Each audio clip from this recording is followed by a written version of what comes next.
மகா கும்பமேளாவின் பெரும் கூட்டத்தில் ருத்ராட்ச மாலைகள் விற்று கொண்டிருந்த அந்த 16 வயது சிறுமியின் கண்களிலிருந்த ஒளி இன்று ஒரு நாட்டின் நம்பிக்கையாக மாறியுள்ளது.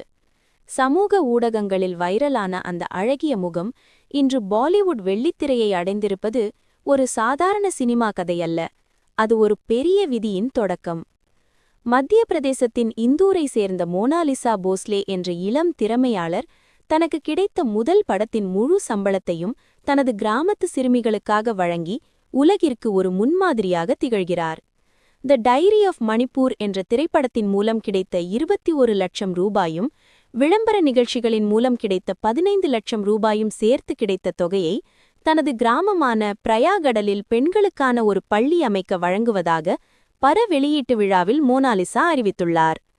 மகா கும்பமேளாவின் நெரிசலில் தினமும் 1000 ரூபாய் சம்பாதித்து ருத்ராட்ச மாலைகள் விற்றிருந்த பழைய வாழ்க்கையிலிருந்து இன்று கோடிகள் சம்பளம் பெறும் நட்சத்திர நிலைக்கு வந்திருந்தாலும் தன் வேர்களையும் தன் மக்களையும் மறக்காத மோனாலிசாவின் இந்த மனம் சமூக ஊடகங்களில் பெரிய பாராட்டை பெற்றுள்ளது.